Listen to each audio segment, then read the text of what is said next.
Ես մեծ հույս ունեմ, որ իմ ձայնը լավ է լսվում, որովհետև ես մինչ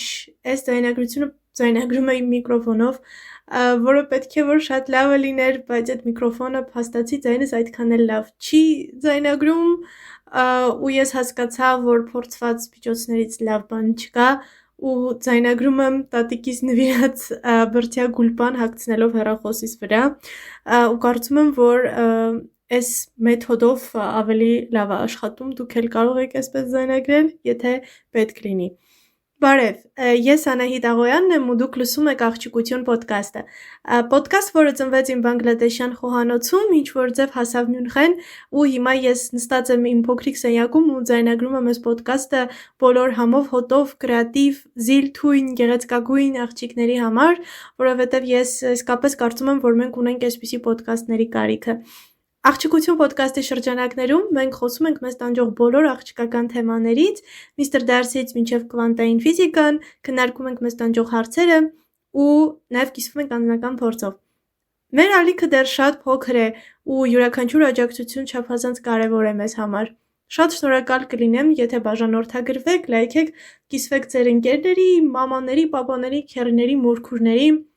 բոլոր ծանոթների հետ, որպեսզի ավելի շատ մարդիկ իմանան աղջիկության մասին։ Ու առանց երկար տանջելու սկսեցինք։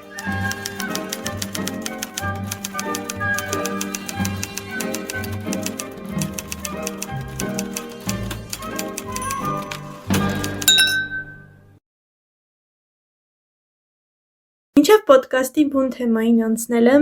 կցանկանայի քննարկել, թե ինչի ընդհանրապես ծնվեց Աղջիկություն պոդքասթը սկսելու միտքը, որովհետև այս օրինակը շատ լավ օրինակ է հենց պոդքասթի այսօրվա էպիզոդի թեմայի համար։ Աղջիկություն պոդքասթը ոգեշնչվեց Աղջիկություն պոեմից, որը ես գրեցի դեռևս հեռավոր մայիս ամսին 2025 թվականի։ Շատ հետաքրքիր փորձառություն էր, որովհետև շատ եմ սիրում սպոնտան մտքեր, սպոնտան ստեղծագործական աշխատանք ու այդ այն մարգարիտներից էր կոպիտ ասած, որ ուղղակի ընկավ ձեռքիս մեջ ու ես ուղղակի չկարողացա իրան բաց թողնել ու միանգամից ստեղծեցի այն, ինչ որ ուզեցի։ Լինկը կդնեմ ներքևում, եթե ինչ-որ մեկին հետաքրքրի, բայց ինչևից է, այս պոդքասթի առաջին էպիզոդում ունենալու ենք 5 գլուխ, որոնց միջոցով փորձելու եմ մեր բուն թեման, բուն ինֆորմացիան մատուցել։ Սկսեցինք։ Գլուխ 1. Դու երբեք էլ պատրաստ չես լինի աղջիկ ջան, ուղղակի սկսիր։ Ուհա ես լուրջ եմ ասում, երբ գաղափարը գալիս է դու ունես ընդամենը մի քանի վայրկյան այն բռնելու, այլապես ինքը կորչելու է ու վերջ, բռծել չի գա, հակառակը գնա ուրիշի մոտ։ Այս պահին կարդում եմ Ռիկ Ռուբինի The Creative Act գիրքը, խորհուրդ եմ տալիս բոլոր մարդկանց, ովքեր սիրում են արվեստը, սիրում են կրեատիվությունը, փորձում են հասկանալ իրենց ստեղծագործող ուժը։ Եթե հայերեն թարգմանությունը գտնեմ, գուցե դնեմ, բայց անգլերենով Rick Rubin The Creative Act ընտիր գիրքը ու այնքան հավես մտքեր եմ քաղում ու կարծում եմ նույնիսկ որ այս պոդքասթը սկսելու խիզախությունը ես հենց այդ տեղից ստացա, որովհետև ամբողջ սրտով կլանում եմ ինչ ասում մեր ախպեր Ռիկ Ռուբինը ու ամենակարևոր գաղափարներից մեկը, որ ինքը փորձում է մեզ փոխանցի, այդ այն փաստն է, որ գաղափարները ուղղակի չեն գալիս քո մոտ, այլ իրանք ընտրում են քեզ։ Ռուբինը ասում է, որ եթե գաղափար ունես, կապ չունի, թե ինչ տեսակի գաղափար ու դու ոգևորված ես, բայց ինչ պայմանների պատճառով կյանքի չես բերում այդ գաղափարները, շատ սովորական երևույթ է, որ այդ նույն գաղափարը կգնա մեկ այլ ստեղծագործողի մոտ ու ես չեմ ուզում, որ այս սահմանափակվի մենակ ստեղծագործական կամ կրեատիվ դաշտում բոլոր տեսակի գաղափարները կգնան ուրիշի մոտ, բայց ոչ այն պատճառով, որ այդ մարդը ձեր գաղափարը գողացել է կամ այդ մարդը ձեզնից լավն է, այլ միայն այն պատճառով, որ գաղափարները ունեն իրենց ժամանակը եւ գաղափարների ժամանակը եկել էր, դրա համար այդ գաղափարը իրագործվել է։ Ես գաղափարները տեսնում եմ որպես ֆիլմ կամ որոշակի հատվածներ, հատկապես երբ որ ինչ-որ գիրք եմ գրում, ինչ-որ կարճ պատմված, իմ դեպքում դա ուղղակի ֆիլմ է։ Ու ես կարծում եմ, որ նախ երբ մենք ակնկալում ենք, դրանք մեզ չեն գալիս։ Իսկ երբ որ մենք օրինակ շատ հոգնած ենք, ջարդված ենք, ավտոբուսի մեջ ենք, մենք ոտքի վրա կանգնած ենք, այդ ժամանակ գաղափարները կգան։ Այստեղից հետևություն, դուք երբեք էլ պատրաստ չեք լինելու։ Գաղափարները ուղղակի են գալու, դրանց հասունացման ժամանակը ուղղակի գալիս է ու դրանք մեր 3D-ում, այսինքն ֆիզիկական աշխարհում պետք է առաջանան, նրանք պետք է ծնվեն։ Ոնց ուզում ենք կոչենք այդ փաստը։ Ու որպես ստեղծագործողներ, իսկ ես վստահ եմ, որ բոլոր մարդիկ էլ ստեղծագործող են իրենց կյանքում, մենք պարտավոր ենք գրի առնել այդ քանքարժեք ինֆորմացիան, ֆիլտրել դրանք ու կիսվել մեր աշխարհի հետ։ Պատրաստ լինելը կապված չի գաղափարի լավ կամ վատ լինելուց։ Շատ հաճախ գաղափարը կարող լինի կատարյալ հիմարություն, բայց քո մեջ լինի մի հատ շատ ուժեղ պատրաստ լինելու զգացմունք, բայց պատրաստակամությունը այդքան էլ կարևոր չի։ Կարևորը առաջին քայլը անելը, կարևորը ուղղակի սկսելը, որովհետև սկսելը ինքնին արդեն ազդակ է, բավականին բարձր էներգետիկ դաշտով, որը ստիպում է քեզ ոչ միայն լցվել մոտիվացիայով, չնայած ես ատում եմ մոտիվացիա բառը, բայց նաև քեզ հնարավորություն է տալիս ազատություն զգալ, որովհետև դու չես ասում ես պատրաստ էի դրա համար սկսեցի, դու ուղղակի սկսել ես, որովհետև դու այդ ալիքի մեջ էիր ու դու զգացել ես, որ դու պետք է դա անես։ Դրա համար խորհուրդս բոլորին ուղղակի սկսեք։ Գլուխ 2. Մի վախեցիր ինչ-որ բան սխալ անելուց։ Շատ հաճախ, երբ մենք ինչ-որ բան սկսում ենք, բացի նրանից, որ սպասում ենք այն պահին, որ օй, ես պետքա պատրաստ լինեմ դրան, ինչը հիմնականում չի էլ համապատասխանում իրականությանը, մենք երբեք էլ ոչ մի տիեզերական սահմաններում պատրաստ չենք, մենք միշտ ինչ-որ բան պրոկրաստինացիա ենք ենթարկում։ Երկրորդ ամենամեծ վախը, որ մենք որպես Homo sapiens ունենք, այդ վախն է, ու վախենալ նոր բան անելուց, վախենալ սխալ բան անելուց, որոշ չափով նրա պատճառով, որ մեր մարմինը իրեն հարմար չի զգում ինչ-ինչ պայմաններում, եւ հենց դա էլ գուցե ներքին աստիճանով ստիպի մեր ուղեղին ուղղակի հիասթափվել կամ մոռանալ գաղափարը, վախենալ ու ասել դե այդքան էլ լավ գաղափար չէր, դե երևի այդքան էլ հարմար չի հիմա եւ այլն եւ այլն։ Այսինքն մենք փորձելու ենք ինչ-որ ուղղակի փուչ խոսքեր գտնել արդարացնելու համար այն, որ ուղղակի վախեցել ենք սխալվելուց, բայց դուք երբեք չեք սխալվում, նույնիսկ սխալ որոշումը դա ճիշտ որոշում է, որովհետև դա ձեր որոշումն է։ Ու խորհուրդս բոլոր մարդկանց ուղղակի թույլ տվեք ձեզ սխալվել, որովհետև սխալվելու միջոցով դուք ստանալու եք այն, ինչ որ դուք չէիք ստանալու ավելի ճիշտ գուցե որոշ պայմաններում, բայց ահավոր անհետաքրքիր որոշումներ ընդունելով։ Եթե դու միշտ փորձես ամեն ինչ ճիշտ անել, ապա դու միշտ սխալվելու ես։ Գուցե հարցնեք ինչու, իմ պատասխանը կլինի, որովհետև ամենամեծ սխալը, որ կարող ես գործել, ոչինչ չանելն է։ Եթե դու քեզ սխալվելու իրավունք չտաս, դու պարզապես ռիսկի ես դիմում ապրել անօգուտ կյանք։ Անդադար մտածելով ինչ-որ իդեալի մասին, բայց այդպես էլ ոչինչ չստեղծելով, անընդհատ ձգտելով պերֆեկցիոնիզմի, կատարելությանը, բայց ինքդ քեզ ներսից խեղդելով ու ինքնախարազանելով։ Այսօր արա այն, ինչ կարող ես, դու սովորելու ես ընթացքում, սովորիր ընթացքում։ Ընթացքում սովորելը նորմալ է, աշխարհը շուրջ չի գալու, եթե դու ամեն ինչ կատարյալ իդեալական չանես, ու էլի էստեղ ցանկանում Ռուբինին ցիտել, որովհետև բավականին ճիշտ գաղափար է ասում իր գրքում, կատարելությունը ամենակարևորը չէ։ Օրինակ շատ հաճախ ինձ իմ գրված, երբ ինչ-որ գիրք եմ գրում կարճ պատմություն, շատ հաճախ լինում է, որ տեքստի առաջին տարբերակը երբեմն ավելի է դուր գալիս, քան արդեն խմբագրած տարբերակը։ Սա նշանակում է, որ այդ հենց առաջին, իբր չստացված, իբր սխալ տարբերակը, որը հասարակության աչքերում կդիտվեր որպես ոչ իդեալական, հենց այն է, ինչ որ պետք է գոյություն ունենար։ Եվ շատ կարևոր է հասկանալ, որ սխալները երբեմն լինում են չափազանց գեղեցիկ։ Ու եթե դուք տառապում եք պերֆեկցիոնիզմով, ուրեմն պետք է ուղղակի փոխեք ձեր գաղափարները, ինչպես եք դուք մտածում, եւ եթե ձեզ սխալվելու իրավունք չտաք, ուրեմն դուք գուցե ոչինչի էլ չհասնեք։ Ու անկապ անիմաստ կյանք եք ապրելու, անընդհատ գլխում ինչ-որ իդեալ պահելով ու ոչինչ էլ չանելով վերջին հաշվում։ Բայց որ հիշեք, սխալվելու իրավունքը յուրաքանչյուր մարդու հիմնարար իրավունքն է, ու հենց դա էլ իրականում մեզ տարբերում է մեքենաներից։ Օրինակ, շատ հաճախ մեր սխալները նույնիսկ կարող են գեղեցիկ լինել, ինչպես նշեցի,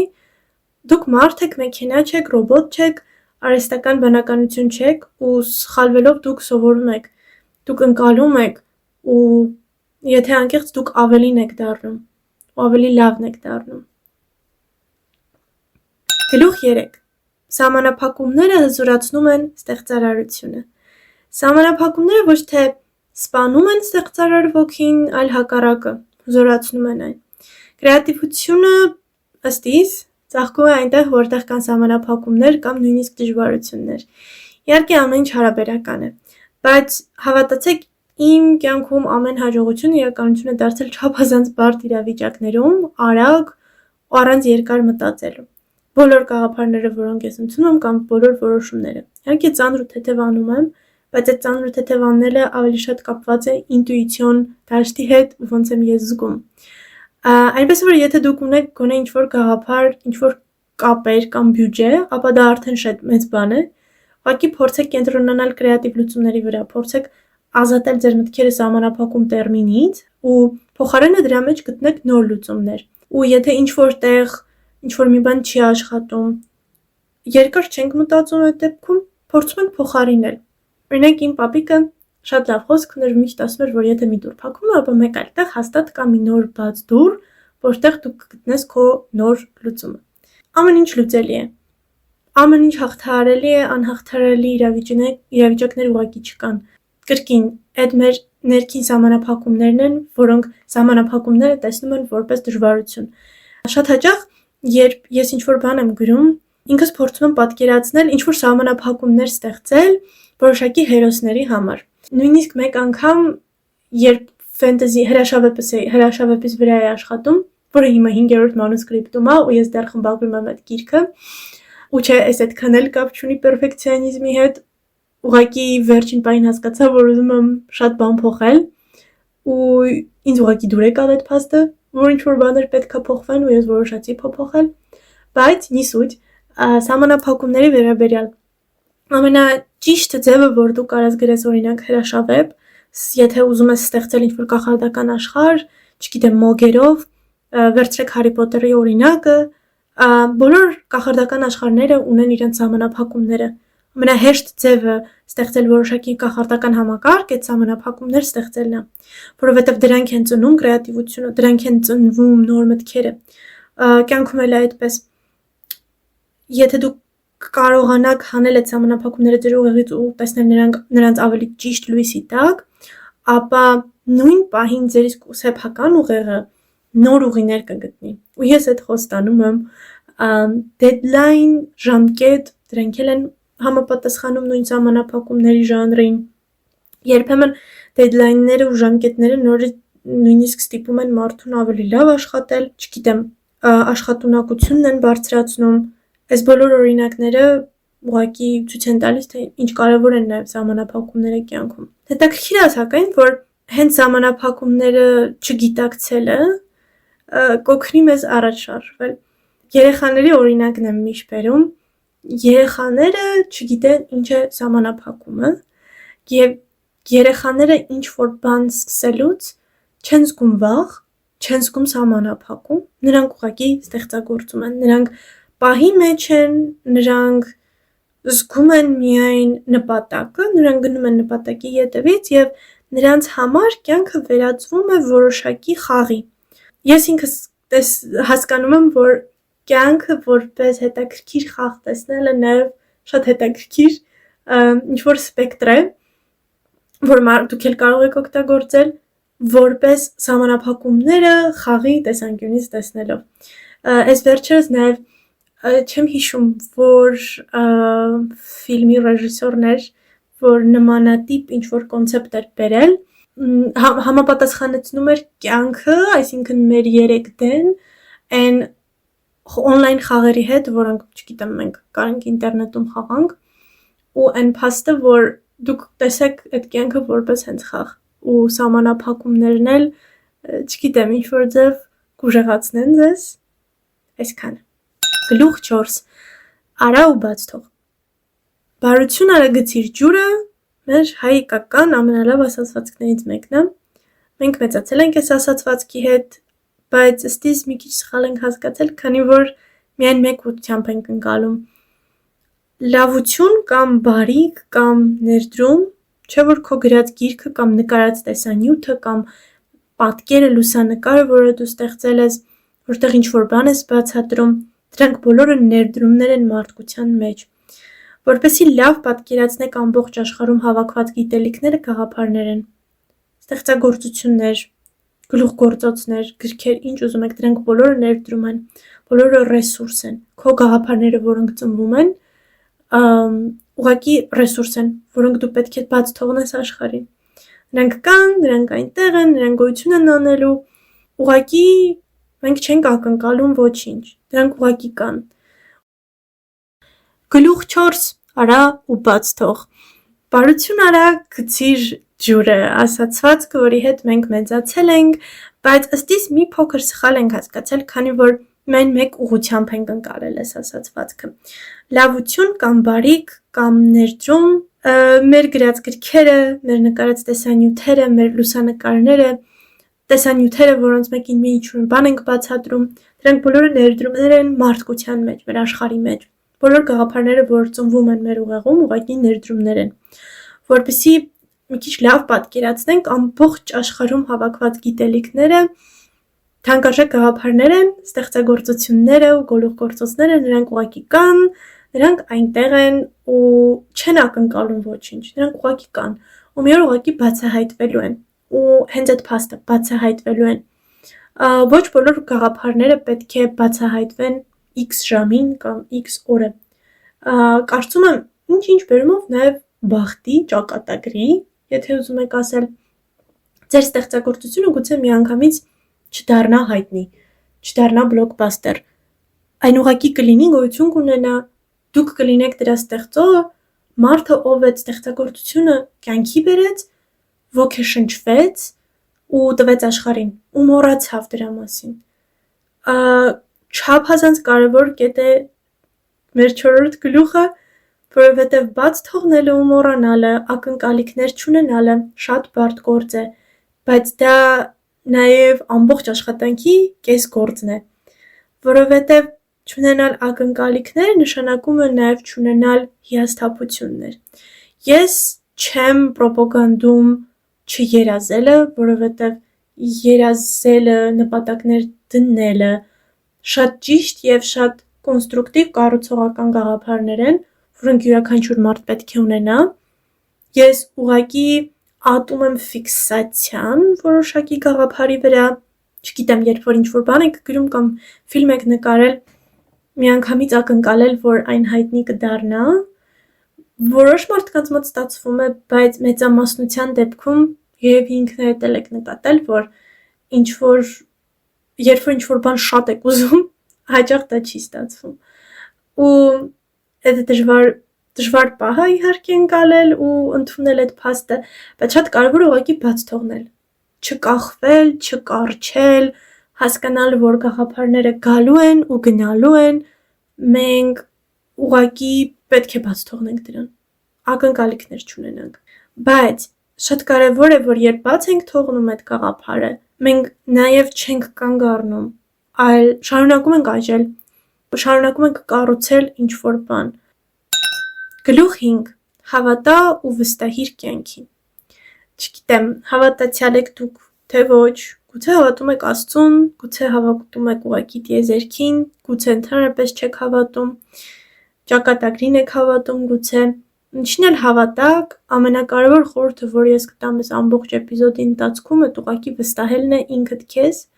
բայց նաև եթե դուք հավատում եք այլ ուժերին, ապա այդ ուժերին վստահելը, բայց ամենակարևորը գուցե նաև կյանքին վստահելը։ Զգացեք, որ դուք այս կյանքի գլխավոր հերոսն եք, որ ամեն ինչ կատարվում է ձեզ համար։ Սխալ չկա, ամեն ինչ կառուցում է ձեզ որպես անհատ։ Ներքուստ զգացմունք ստեղծեք, որ դուք արդեն ամեն ինչին հասել եք,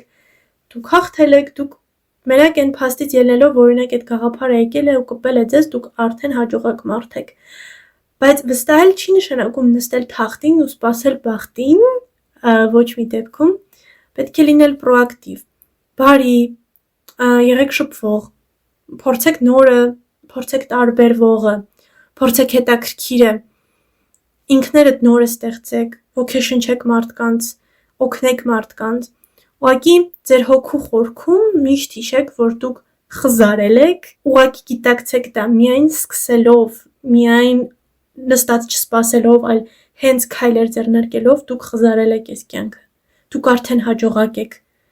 մի ունեցեք ոչ մի տեսակի ակնկալիքներ, ուղղակի վստահեք կյանքին, որտեղ անկեղծ կասեմ, ձեզ ամեն ինչ այս կյանքում տրված է, գուցե դուք չեք նկատում դա, բայց իմացեք, որ ամեն ինչ արդեն ձերն է, դուք ամեն ինչ ունեք ստեղծելու համար, փորձեք նաև քիչ մտածել,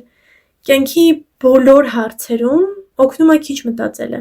4-րդ կետը շատ լավ բան էր, մեր 4-րդ գլուխը ուղղակի արա ու բաց թող, որտեղ երբ որ դու չես մտածում դրա մասին, դու չունես ակնկալիք, արդյոք դա դուր կգա հասարակությանը կամ դուր չի գա հասարակությանը, դուք նաև չեք սահմանափակում ինքներդ ձեզ, դուք չեք դնում նոր սահմանափակումներ ձեր առջև։ Օսկար Ուայլդը շատ հաճախ ասում էր, որ կյանքում կան չափազանց կարևոր բաներ, որոնց նույնիսկ կարևորություն տալ պետք չէ, որոշ չափով համամիտ եմ, քանի որ լինում են պահեր, երբ overthinking-ը ուղղակի կործանում է քեզ։ Ուղղակի վստահիր։ Հիշիր, որ յուրաքանչյուր նպատակ կամ երազանք կամ գաղափար, որին դու ուզում ես հասնել, խաղ է։ Մենք պետք է խաղանք, ոչ թե հաղթանակի համար, այլ նրա համար, որ խաղան հավես է։ Ուղղակի հաճույք ստացեք այն ամեն ինչից, ինչ որ դուք անում եք, էլի աշխատեք, եղեք պրոակտիվ, սիրեք կյանքը ու ապրեք դեպի ձեր սիրելի կյանքի կողմը։ Դե ինչ, մեր պոդքասթի առաջին էպիզոդը մոտենում է իր ավարտին։ Ուզում եմ ևս մեկ անգամ շնորհակալություն հայտնել։ Մերսի, որ կաք։ Հույս ունեմ գոնե մի հոգի կլսի այս պոդքասթը։ Եկամ հենց այդ ակնկալիքներ չունեմ, բայց միակ նպատակը, որ ուզում եմ տալ այս աշխարհին, այս պոդքասթով, գոնե ինչ-որ մեկին օգնելն է, ինչ-որ մեկին ոգեշնչելը, ինչ-որ մեկին օգնելը, երբ որ ինչ-որ մեկ օրինակ տխուր է կելատուն, չգիտեմ, մարդկանց լույս տալը։ Սիրում եմ բոլորին, գրկում եմ ու ինչ նոր հանդիպում։